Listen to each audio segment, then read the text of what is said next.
I am an archivist. My life is a quiet, ordered catalog of other people's pasts. I spend my days in the climate-controlled silence of the Charleston Historical Society, surrounded by the ghosts of a city's history, brittle letters, faded photographs, the delicate, rustling silk of a forgotten debutante's gown. I am a professional keeper of memories. I preserve them, I protect them, and I understand, with a weight that is both a burden and a gift, that to lose an object is to lose the story it tells. And my mother's story, the one I treasured above all others, was stored in a single sealed cardboard box in the attic of my childhood home. A home that was no longer hers, and was, I was beginning to realize, no longer truly mine. My mother passed away 5 years ago, after a long, quiet, and deeply graceful battle with an illness that had stolen her strength but never her light. My father, a good man but a lonely one, had remarried a year ago. His new wife, Brenda, was a woman who was, in every conceivable way, the opposite of my mother. Where my mother had been quiet, Brenda was loud. Where my mother had been content, Brenda was relentlessly, performatively ambitious. She was a whirlwind of social climbing, charity luncheons, and redecorating projects. My childhood home, a place of comfortable lived-in elegance, was now her primary project. I drove down the familiar, clean street of my old neighborhood, the Spanish moss dripping from the branches like green, tattered lace. I was visiting for the weekend with a single clear purpose: to rescue the last most important box of my mother's things. The box contained the artifacts of her life, the things I couldn't bear to part with, the things I had not been emotionally ready to take to my own small apartment until now. When I walked in, the change was immediate and jarring. My mother's beautiful, worn, antique Persian rug in the entryway was gone, replaced by a stark, geometric, modern piece that screamed, "I have a decorator." Brenda swept into the foyer to greet me, a vision in a crisp, white linen pantsuit. Her smile as bright and as artificial as the new modern art she had hung on the walls.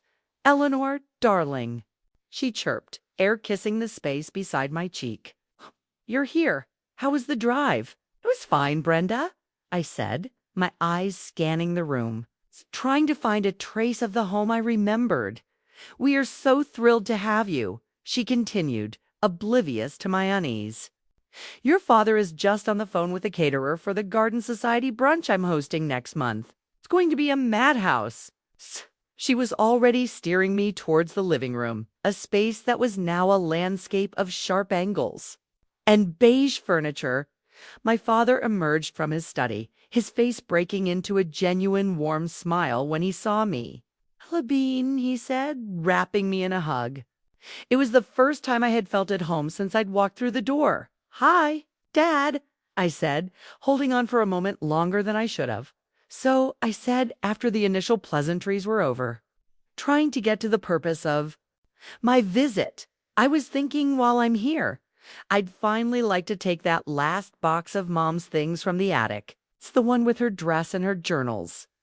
I have a new preservation-grade cabinet at my apartment now, and I'm ready to properly archive them."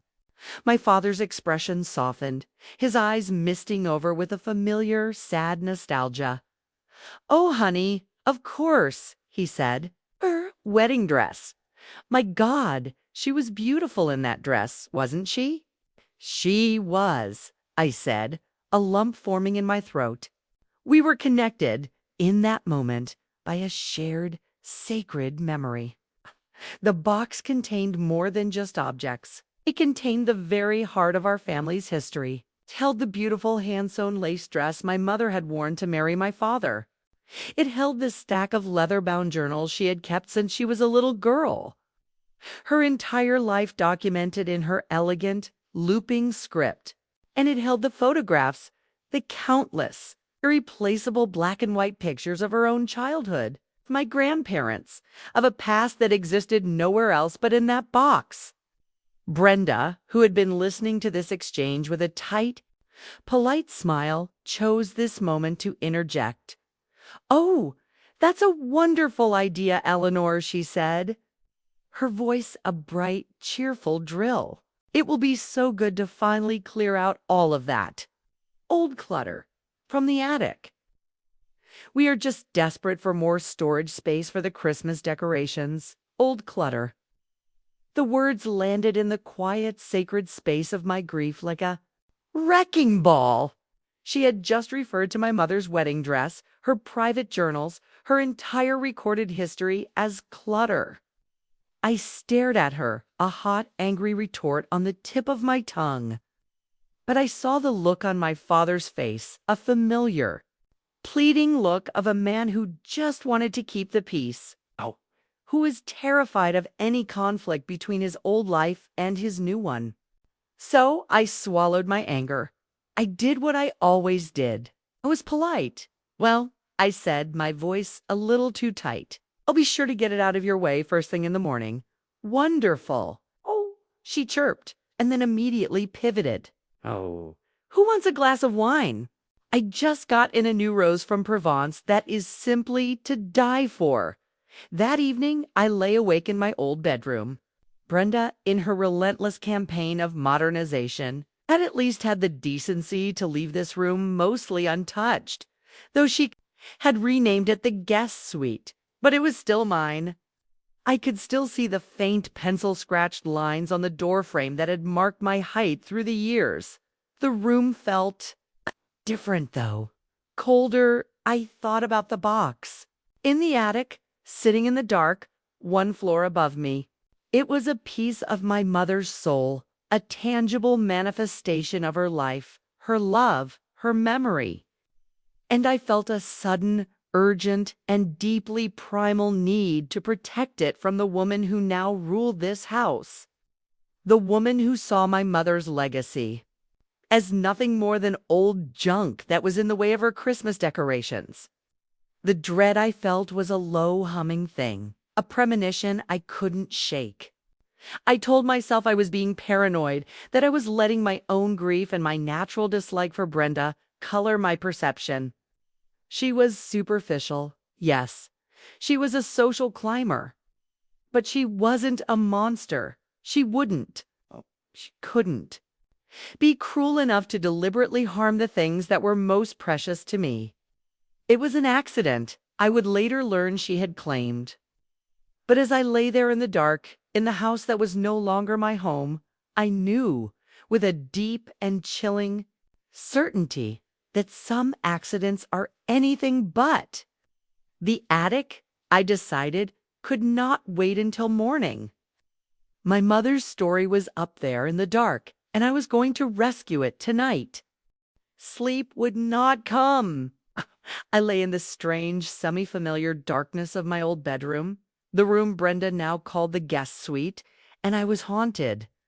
Not by ghosts, but by a single ugly phrase, old clutter. The casual, dismissive way she had referred to my mother's legacy was an itch under my skin. My archivist training, the part of my brain dedicated to the preservation and protection of the past, was screaming at me. An object at risk is an object in need of immediate rescue. And the most precious collection of my entire life was one floor above me, in an attic now controlled by a woman who saw it as an obstacle on her path to more storage space for her Christmas decorations. I slipped out of bed a little after midnight. The old house was silent, groaning softly around me as it settled. I didn't turn on any lights, navigating the familiar geography of the hallway by the pale blue moonlight filtering through the windows. The pull-down cord for the attic stairs was in the ceiling of the main hallway. It made a soft, rasping sound as I pulled it, the old wooden stairs unfolding with a quiet, protesting groan. The air that hit me from the attic was a thick, stagnant wave of heat and history. It smelled of old wood, of dust, of cedar, of the thousand forgotten objects that made up the footnotes of our family's story. I pulled myself up into the darkness, the rough wooden floorboards pressing into the soles of my bare feet. I used my phone's flashlight to cut a single bright beam through the gloom. I saw it all, the familiar landscape of my past, my father's old train set, my grandfather's army trunk, boxes of my old school projects. My mother had been a meticulous organizer. Everything was neatly labeled, stacked on raised wooden platforms away from the eaves of the roof to protect against moisture and pests. And in the very center of the attic, on the largest, safest, and driest platform, was the spot where the box had always been kept. But the platform was empty. A cold, sharp, and deeply primal fear shot through me. My beam of light began to move frantically through the attic, a panicked searchlight. I scanned the neat stacks, my heart pounding a frantic, desperate rhythm against my ribs. It wasn't there. It wasn't there. And then I saw it. It was in the far, dark corner of the attic, a space we had always referred to as the danger zone. It was the corner directly under the west-facing dormer window. A window whose seal had been damaged during Hurricane Hugo in '89 and had carried a slow, almost imperceptible leak ever since. It was the one spot in the entire attic where we never stored anything made of paper or fabric. And there, tucked away in that dark, damp corner, was the box. My mother's box. I scrambled over old furniture and forgotten relics, a terrible, sickening dread rising in my throat. Even from a distance, I could see it was wrong. The cardboard was dark, sagging, and warped. A large, ugly bloom of black, spidery mildew was creeping up one side. It felt soft, spongy. My hands were shaking as I tried to lift it. Was so saturated with water that it started to tear. I managed to drag the heavy, ruined box out into the center of the attic, into the harsh, unforgiving beam of my flashlight. I opened the flaps. The smell that rose up to meet me was a putrid, heartbreaking perfume of decay, of mildew, of a history that had been left to rot. The first thing I saw was the dress. My mother's wedding dress. The beautiful, delicate, hand-sewn lace was now a mottled yellow-brown horror covered in crawling black spots of mold. It was no longer silk and lace. It was a fragile, decaying shroud. I touched it, and the fabric came away in a damp, pulpy clump in my fingers. Underneath the dress were the journals, the stack of leather-bound books that held my mother's entire life, her thoughts, her dreams, her fears, all recorded in her beautiful, looping hand. The leather was warped and stiff, the pages a solid, fused block of paper. MCH. Tried to pry one open, and the page just tore. The ink a faded, illegible blue watercolor. Her voice, her story, was gone, silenced, and at the very bottom were the photographs, a lifetime of them. Black and white pictures of my mother as a little girl in the 1960s, a schoolgirl with bright, hopeful eyes. Photos of my grandparents when they were young. Photos of my own childhood. They were all stuck together in a single solid brick of water-damaged memories. Their faces were distorted, erased by the creeping tide of mold and time. I knelt there, on the dusty floorboards of my childhood attic, in the middle of the night, and I held the ruined, pulpy remains of my mother's entire life in my hands. The archivist in me, the professional, was screaming and silent. Horrified agony at this catastrophic, unforgivable failure of preservation. But the daughter in me, the daughter was simply broken. I don't know how long I knelt there. Eventually, the grief, as deep and as profound as it was, began to give way to a new, harder emotion, a cold, quiet, and utterly focused rage. This was not an accident. This was not a coincidence. This was an act of deliberate, malicious, and strategic destruction. This was an assassination of a memory. I carried the ruined box downstairs. It left a damp, dirty trail on the clean hallway runner. I didn't care. I walked into the living room, where the lights were now on. My father and Brenda were on the couch, reading. They looked up, startled by my sudden, grim appearance. "Ellie?" my father said, his face full of concern. "What on earth is that? What's wrong?" I did not say a word. I just walked to the center of the room and placed the wet, sagging, and moldy box on their new, expensive, beige-colored coffee table. Brenda was the first to react. She leaped to her feet, her face a mask of disgust. "Good heavens, Eleanor! What is that? You're getting mildew all over my new table." "This," I said, my voice a low, trembling thing I barely recognized as my own, "is my mother's life, or what's left of it." I opened the flaps. My father peered inside, and a low, wounded sound escaped his lips. "Oh, my God," he whispered. "The dress, the journals." Brenda's reaction was a masterpiece of performative horror. Her hands flew to her mouth, her eyes wide with a perfectly feigned shock. "Oh, my heavens!" she gasped. "What happened? Who could this be?" "I have the same question, Brenda," I said, turning my cold, tearless gaze on her. Wondering how this box, which has been stored safely on a raised, dry platform in the center of the attic for the last 5 years, somehow ended up in the one corner of the roof that we all know leaks. Her face, for a split second, was a flash of pure, guilty panic. But she was a skilled actress. The panic was immediately replaced by a look of dawning, innocent realization. "Oh, my goodness," she said, her voice full of a soft apologetic. "Horror! Oh, Eleanor, it was me. It must have been me." She explained, her words a rushing, stumbling torrent of excuses. I was organizing up there last month for the Christmas decorations.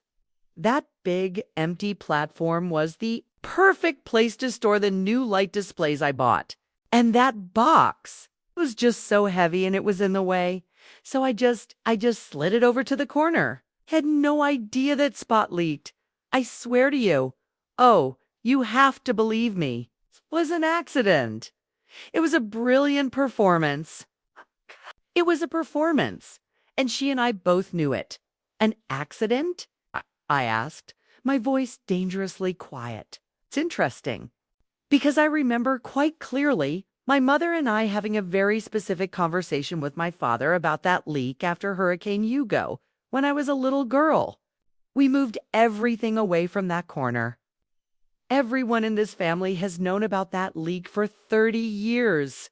I looked at my father, my eyes pleading with him. See the lie? Acknowledge the truth.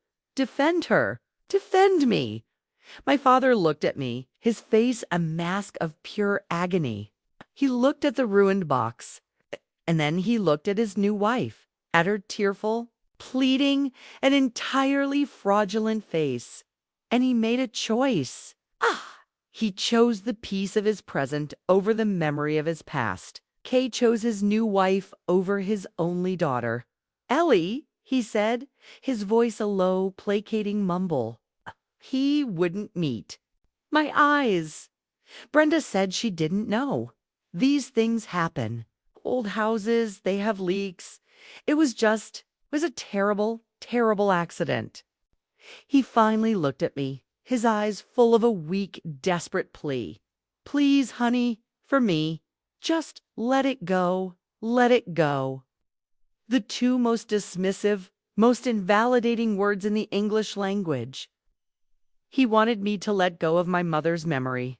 of this profound, deliberate act of desecration just to make his own new life a little easier. I looked at my father, the man I had adored, and I saw a stranger. I looked at Brenda, at her triumphant, falsely sympathetic face, and I felt the last of my grief, the last of my heartbreak, be consumed by a rage so pure, so cold, and so absolute. Oh, it was almost a form of peace.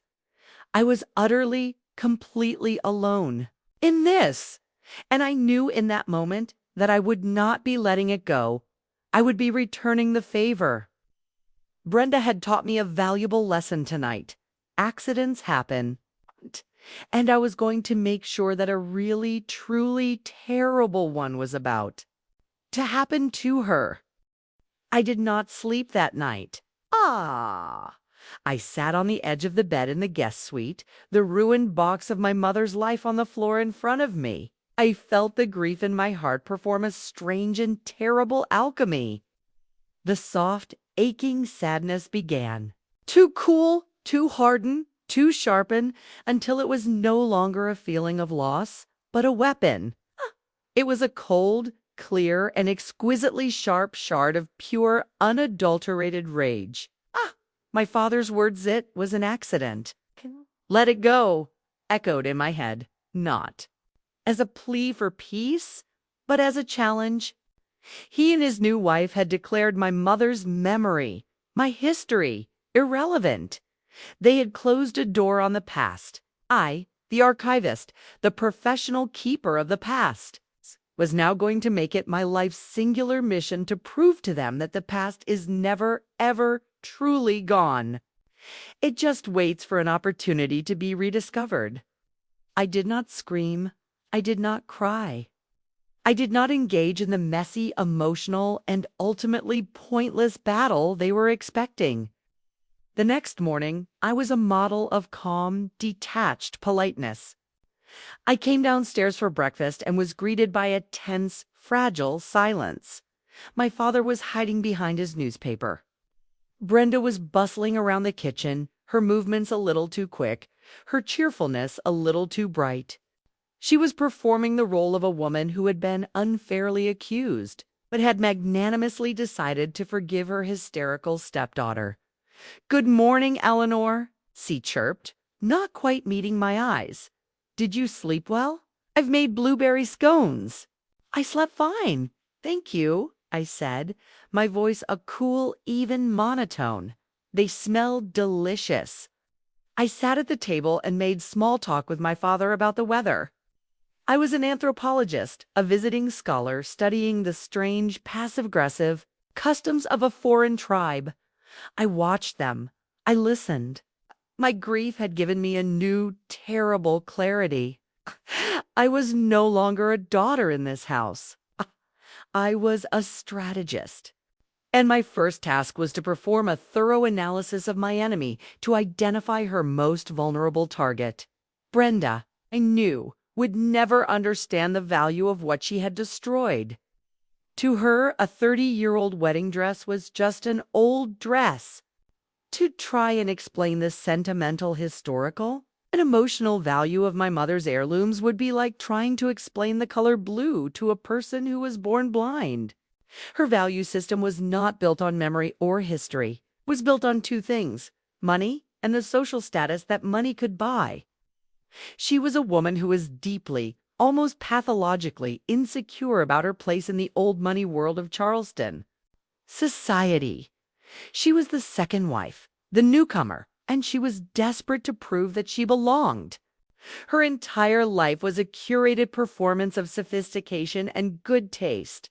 Therefore, to make her feel the same profound, irreplaceable sense of loss that I now felt, I could not attack her emotionally. I had to attack her socially. Had to. Find the one thing she treasured, not for its sentimental value, but for its value as a status symbol. I had to find her crown jewel, and I had to arrange for it to be irreparably and accidentally shattered. I spent the next 2 days in a state of quiet, methodical reconnaissance. I watched her, listened to her, I became an archivist of her life, cataloging her vanities, her passions, her obsessions, and I quickly found my target. It was in the backyard. She called it her orchid room. It was a small, custom-built Victorian-style greenhouse, a jewel. Box of glass and wrought iron that my father had paid a small fortune to have built for her as a wedding present. It was her sanctuary, her stage, the place she would bring her new wealthy friends from the Charleston Garden Society.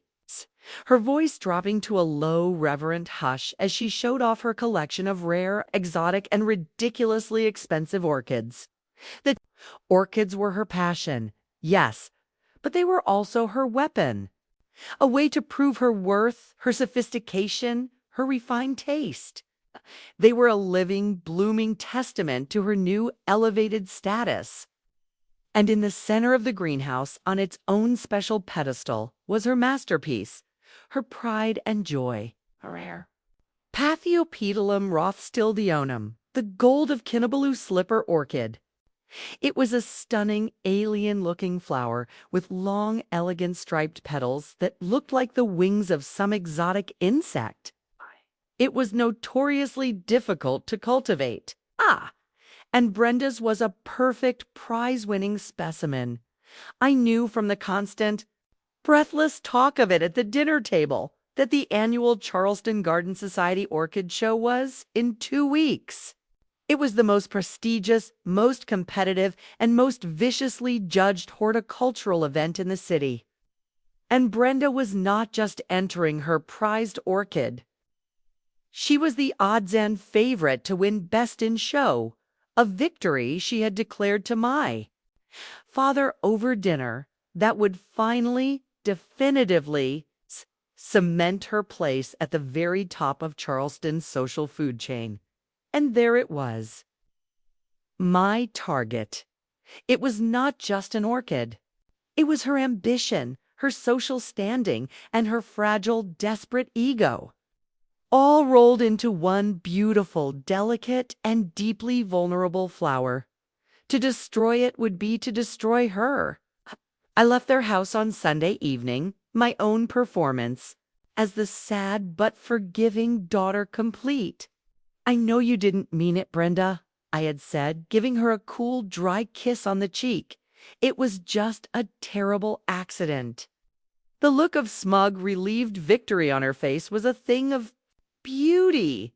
She thought she had gotten away with it. She had no idea I was already plotting the logistics of my own, far more terrible accident. Back in the quiet, sterile sanctuary of my own apartment, I went to work.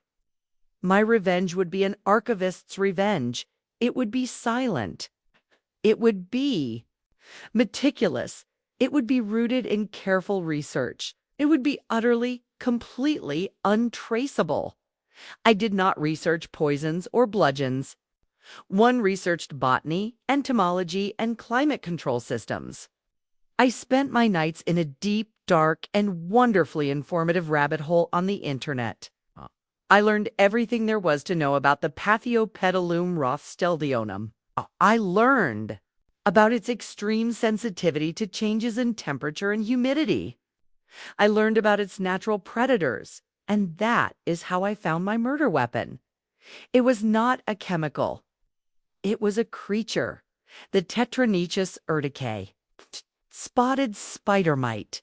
It was a microscopic, almost invisible arachnid with a voracious appetite for the sap of delicate hothouse orchids. It was aggressive.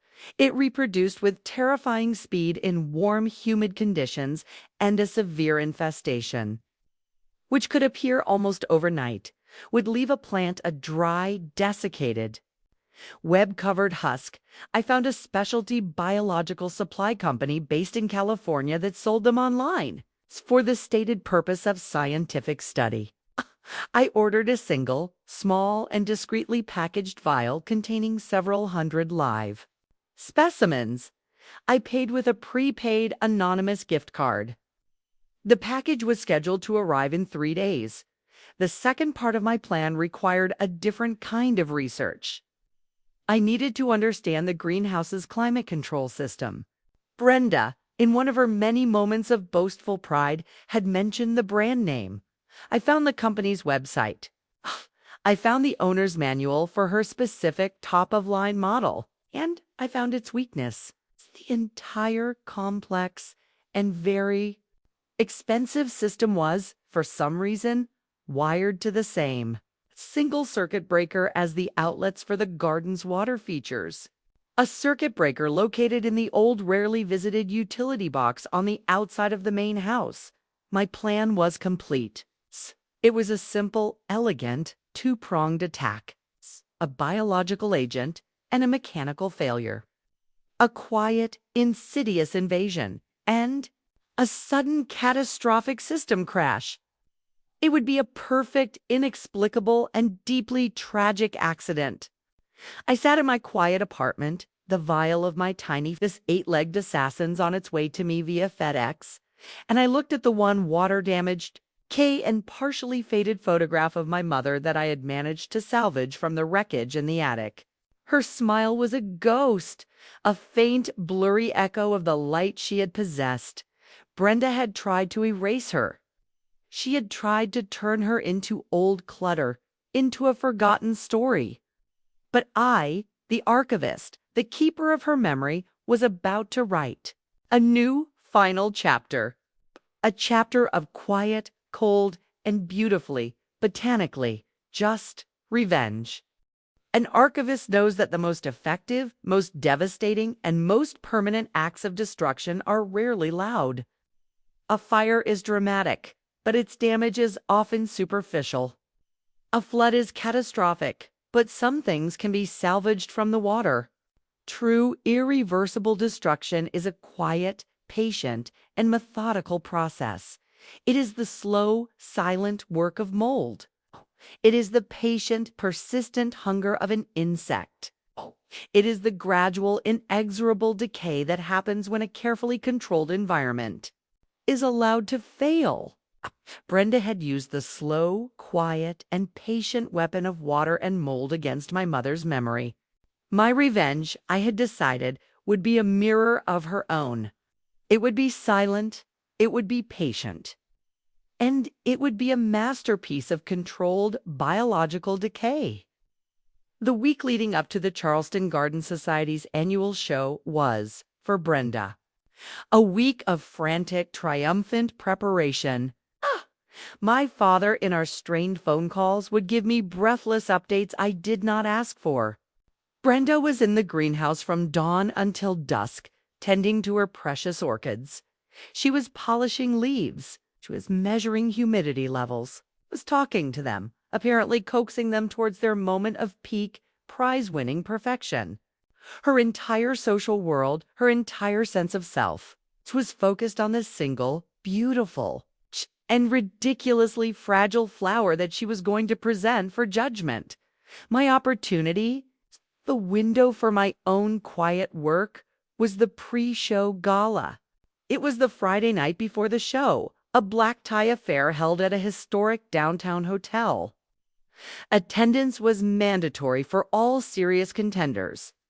I knew from a casual conversation with my father that they would be leaving the house at 6 p.m. and would not be returning until after midnight. The vial had arrived a week earlier, delivered by FedEx in a small, discreet, perfectly legal package labeled Scientific Specimens, Live, Handle with Care. Inside, nestled in a bed of cotton, was a tiny sealed glass tube containing a teeming microscopic world of hungry eight-legged assassins. I had kept them in my refrigerator, their metabolic rates slowed by the cold, waiting. On Friday evening, I prepared. I dressed in dark, non-reflective clothing. I put on a pair of soft-soled shoes.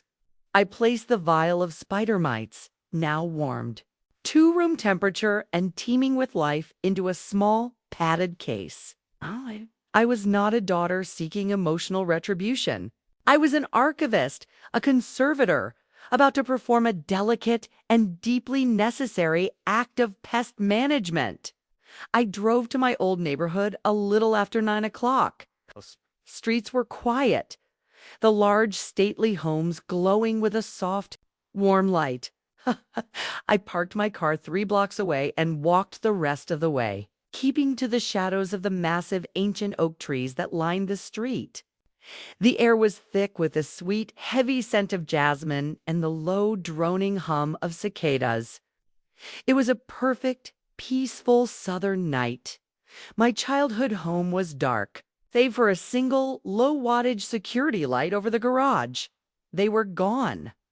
I walked up the familiar brick-paved path, my heart a low, steady drum in my chest. I was not afraid, was focused. I reached into my pocket and my fingers found the old, familiar shape of the house key I had never returned. It slid into the lock with a soft, oiled sound. The lock turned, and just like that, I was inside. The house was silent, the air still, and cool from the air conditioning. I did not turn on any lights. I moved through the familiar darkness of the living room, my feet silent on the new, soulless rug Brenda had chosen. I slid open the glass door to the backyard and stepped out into the humid night. And there it was. Fight the Orchid Room. It was a jewel. Box glowing softly in the darkness, its interior illuminated by the special. Level grow lights that kept the delicate plants happy through the night. It was a beautiful, self-contained, and perfectly balanced ecosystem. And I was about to introduce a predator. The greenhouse door was locked, a simple padlock, but I had known it would be. In my other pocket, I had a small professional set of a professional set of lockpicks, a strange but necessary tool in my line of work for opening old, locked archival trunks and cabinets. Within 30 seconds, the lock clicked open. I stepped inside. The air was warm, wet, and thick with the cloying sweet perfume of 100 exotic flowers. It was like stepping into another world. And in the center of it all, on its own spotlit pedestal, was the queen. The Paphiopedilum rothschildionum. It was, I had to admit, a stunning specimen. It's long. Alien petals held aloft with a kind of arrogant floral perfection. I took the vial from my pocket. I unscrewed the cap. I held it over the base of the prize-winning orchid, and with a gentle, deliberate tap, I released my microscopic army. They were nearly invisible to the naked eye, a fine reddish dust that settled gently, silently, onto the leaves and into the soil. I spread them to a few of the other equally precious-looking plants as well, for good measure. The biological agent had been deployed. The infestation had begun. It would be slow at first, then rapid, a silent, creeping death that would consume the plant from the inside out. By the time she noticed the first fine, web-like strands on the underside of the leaves, it would already be far too late. My work was not finished. The spider mites were a work of art, a slow-burn masterpiece. But I wanted to add a final, brutal, and more immediate flourish. I wanted to ensure that the prize orchid, her ticket to social glory, was not just infested, but well and truly dead by the time she got home from her fancy party. I stepped out of the greenhouse, relocking the padlock behind me. Walked to the side of the main house, to the dark ivy-covered space behind the large air conditioning units. And I found what I was looking for. It's the gray metal door of the main circuit breaker. BOXI opened the metal door. Inside was a neat, orderly row of black switches, each one labeled in my father's precise architectural handwriting. Kitchen, living room, upstairs, bedrooms. I scanned the list, and there at the bottom was the one I wanted. It was labeled Garden Fountain Greenhouse. My heart was pounding now, a low, thrilling drum of pure, vengeful satisfaction. I thought of my mother's journals, of her beautiful looping script, now a pulpy, illegible mass of moldy paper. I thought of the faded black and white photos of her youth, Now a solid fused brick of water damaged history. I thought of Brenda's voice, full of a sweet, false sympathy, saying the words, "It was just an accident." I reached out my finger, and with a single, small, and deeply satisfying flick, I tripped the breaker. The soft, warm glow from the greenhouse, the light that was sustaining all of that fragile, expensive life, instantly vanished. The low, almost inaudible hum of the fans and the humidity regulators that were circulating the warm, moist air inside went silent. The orchid room was now just a dark, silent, and rapidly cooling glass box filled with a million tiny, hungry mouths and a collection of the most delicate, temperature-sensitive plants on earth. It was now a tomb. I closed the utility box. I walked back through the dark, silent house. I let myself out the front door, locking it behind me. I walked the 3 silent blocks back to my car. As I drove back to my own quiet apartment in the city, I did not feel guilty. I did not feel cruel. I felt like an archivist who had just successfully dissectioned a corrupt and damaging collection. I had not smashed a single thing. I had not broken a single leaf. I had simply, and with great care, created the perfect, scientifically calibrated conditions for a terrible and entirely plausible accident to occur. And now, all I had to do was wait for the morning. The year that followed the great orchid disaster was a year of profound and instructive silence. The lines of communication between my father's house and my own apartment went cold. We did not see each other for Thanksgiving, for Christmas. I went to Hawaii with a friend. My father would call, sometimes his voice a low, sad murmur on the other end of the line. His conversations full of a desperate, forced normalcy. He would talk about the weather, about his golf game, about anything and everything except the 2 silent, radioactive elephants in the room, my mother's destroyed heirlooms, and his new wife's ruined social life. Brenda, he mentioned only once, had given up on orchids and had taken up pottery. I imagined her in her noseless greenhouse, furiously, joylessly, making a series of lopsided, beige-colored pots. The thought brought me no pleasure, brought me nothing at all. My revenge was a closed file, a completed project, and I had archived it in the back of my mind. The phone call that changed everything came on a rainy morning in February, a few weeks before the anniversary of my mother's death. It was my father. His voice was different. The forced cheerfulness was gone, replaced by a raw, humbled, and deeply unfamiliar vulnerability. "Ellie," he began, his voice quiet. I was cleaning out the hall closet, and I found something of your mother's, and I was hoping you might come over this weekend to look at it with me." I was hesitant. Our relationship had become of carefully maintained neutral territory. A visit felt like a potential trespass. "What is it, Dad?" "It's her recipes," he said, his voice cracking slightly. "A big old shoebox full of them. All her handwritten index cards. A pound? Cake you loved. Her shrimp and grits," I thought. I thought we could do something with them, so they're not just sitting in a box. It was the first time in the 2 years since he had remarried that he had willingly and on his own initiative invited our mother's memory back into his life. It was not a request. It was an olive branch, a white flag. It's a quiet plea for help. "I'll be there on Saturday," I said. I walked into my childhood home that weekend, and for the first time, Brenda was not there to greet me with a bright, false smile. My father was alone. The house was quiet. He had a pot of coffee brewing. He looked older, tired, but the desperate, haunted look in his eyes was gone. He looked calmer.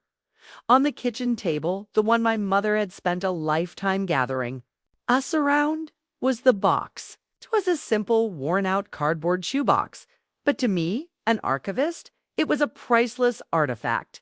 We sat down, and for the next few hours, we did not talk about the orchids, or the attic, or the terrible silent war that had been waged between us. We just talked about her. We sorted through the hundreds of index cards, each one a small, tangible piece of my mother's life.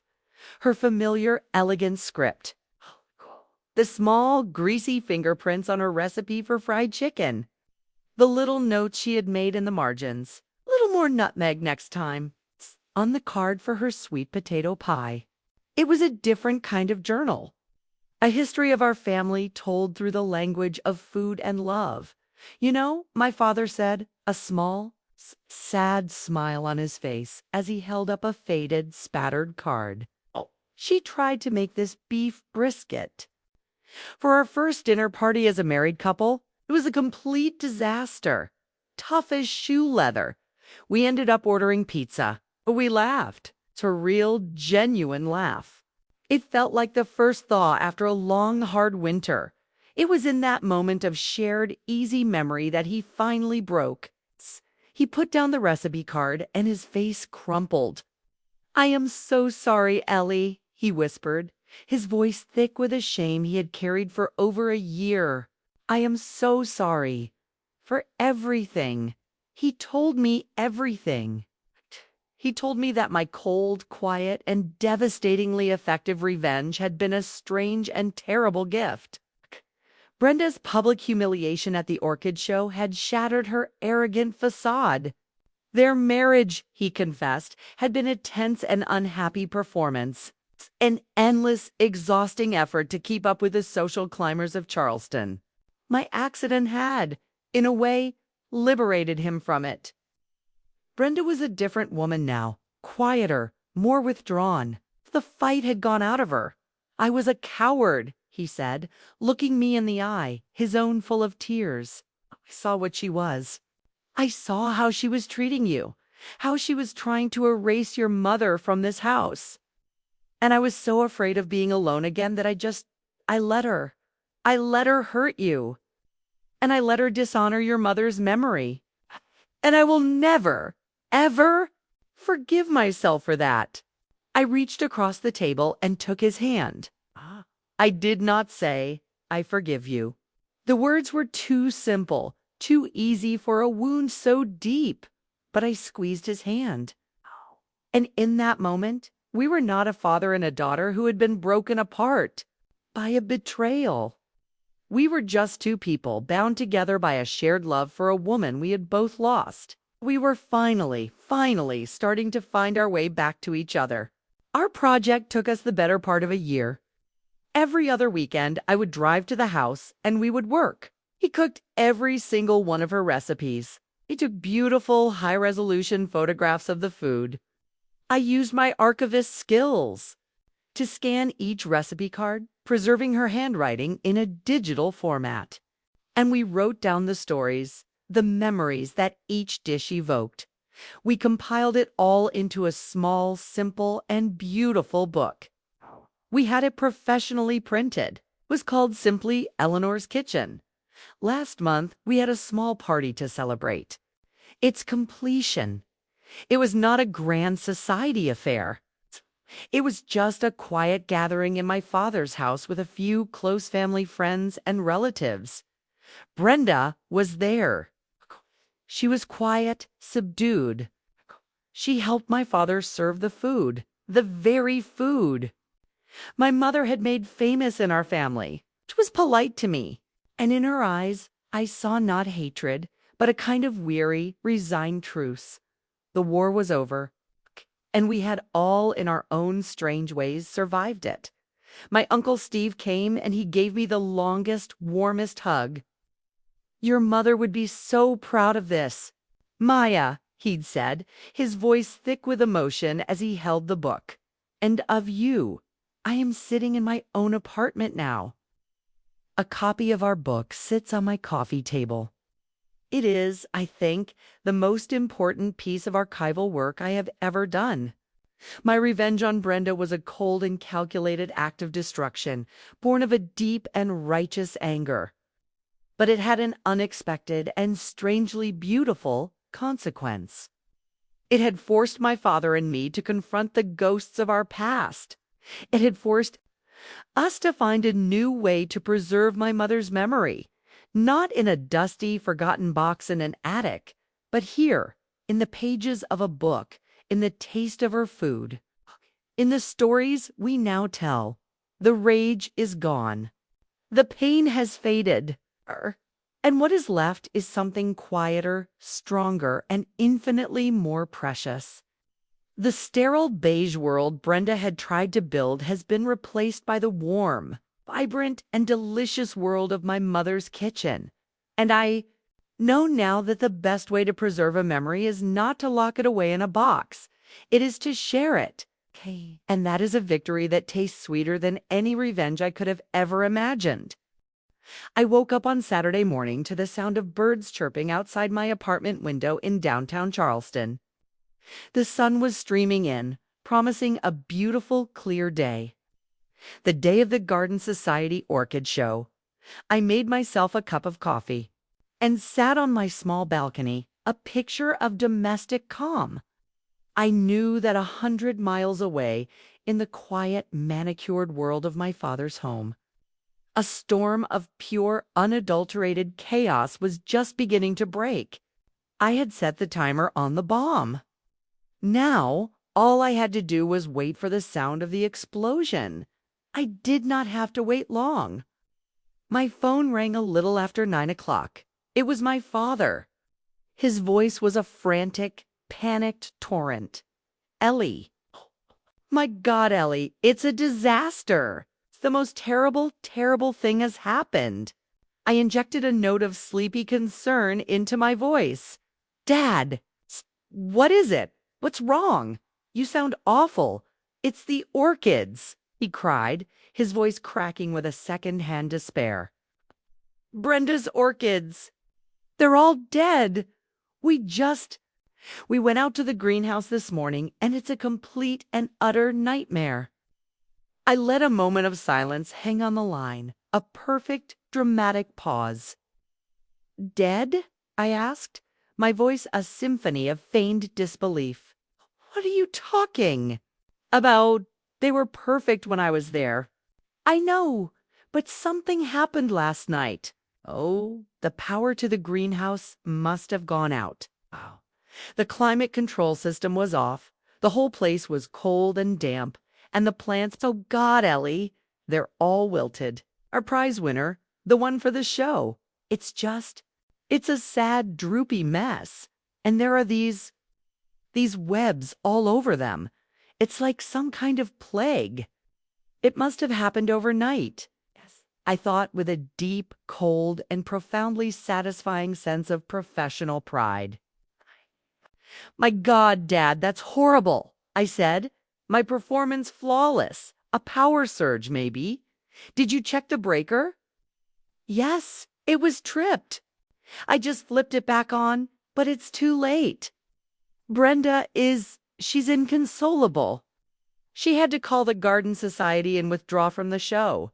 She's completely devastated." He lowered his voice. "Keeps saying someone did this on purpose, that it's sabotage. But that's crazy, right? Who would do something like that?" "Of course it's crazy, Dad," I said, my voice a soothing balm of pure, unadulterated falsehood. "It was just a terrible, unexplainable freak. Accident. These things happen." I used the exact same words he had used to dismiss the destruction of my mother's memory. The beautiful, terrible, and perfect irony of it was a quiet, private victory that I would cherish for the rest of my life. The fallout in Brenda's world was, from what I gathered in subsequent, strained phone calls with my father, swift and glorious. Her withdrawal from the orchid show, the one she had been loudly and confidently predicting she would win for months, was a source of intense and delicious gossip in the Charleston Garden Society. The story, as it was told, was not one of sabotage. It was one of incompetence. The official narrative was that Brenda's own faulty and overly complex greenhouse system had failed, and that a subsequent and deeply embarrassing pest infestation had taken hold. She wasn't a victim. She was a careless amateur gardener who couldn't even keep her own plants alive. Her reputation as a master horticulturist, the one she had so carefully and so expensively cultivated, was ruined. Her social standing, which was as fragile and as delicate as one of her prized orchids, wilted. She had based her entire identity on a platform of perceived perfection, and that platform had been kicked out from under her.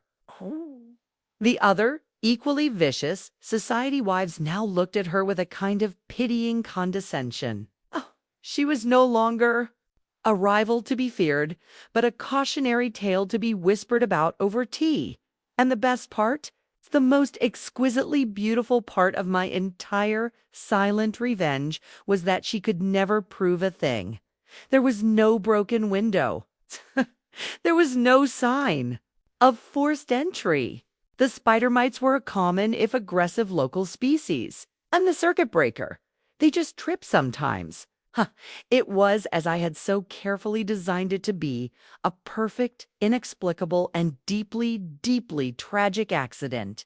The not knowing, the paranoia, the slow creeping suspicion that someone, somewhere, had deliberately and silently destroyed her world that I knew would be a psychological torment far greater than any open confrontation.